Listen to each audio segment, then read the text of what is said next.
Si vous avez regardé les 2 vidéos précédentes, vous savez que derrière le mot psychanalyse, on peut faire référence à la théorie psychanalytique, qu'on devrait appeler métapsychologie, et à la psychanalyse en tant que telle, qui est une méthode psychothérapeutique.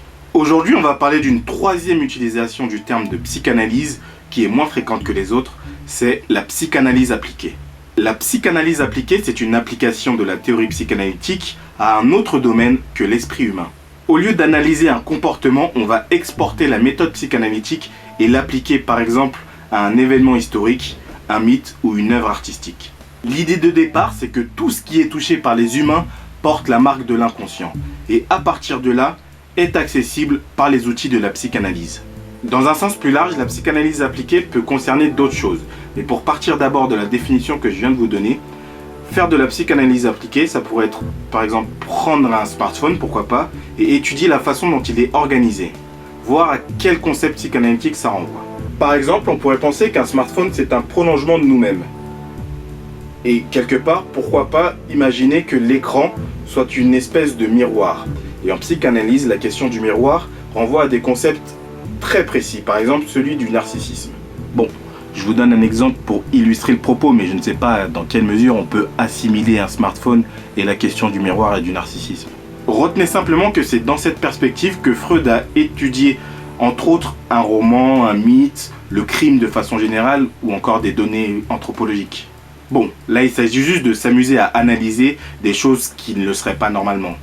Mais on peut aussi parler de psychanalyse appliquée lorsqu'on utilise la psychanalyse pour modifier des pratiques. Sur le plan artistique, on a eu le surréalisme qui a repris des idées de Freud sur le rêve afin de confondre en quelque sorte la réalité et le rêve afin de créer une surréalité.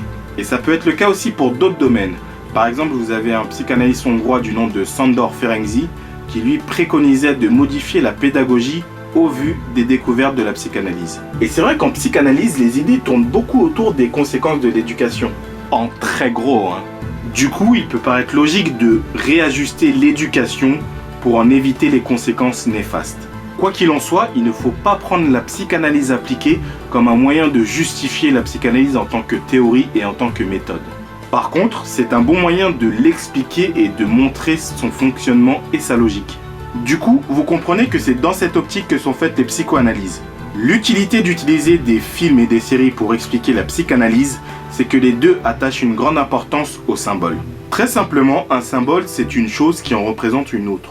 Donc, ça peut être un objet, une image, un mot, un dessin, un geste, un comportement, ou toute autre chose qui symbolise ou qui représente une idée, une émotion, un désir ou un conflit psychique. Au cinéma, comme en psychanalyse, le symbolisme, c'est un moyen de comprendre la relation qu'un individu a à lui-même et aux autres. Et cette compréhension peut servir, comme en art, à simplement s'évader l'espace d'un instant, ou bien, comme en psychothérapie, à modifier ce rapport à soi-même et au monde.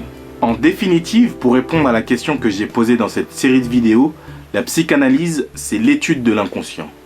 Et l'inconscient, c'est une espèce d'usine à symboles.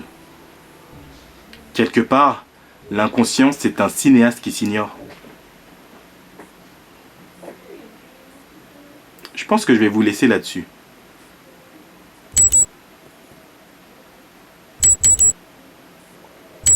Qu'est-ce qui se passe là? Pourquoi ça marche pas? Juste, je voulais ajouter un truc. Attends, quoi? Tu t'immisces dans mon espace de parole?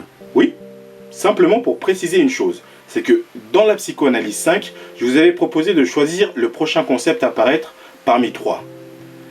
Le concept que vous avez le plus retenu, c'est celui autour de l'analyse de discours. Du coup, il apparaîtra sur la chaîne dès septembre prochain. Comme ça, moi aussi, j'aurai mon propre espace. Ok, bah on va suivre ça avec attention.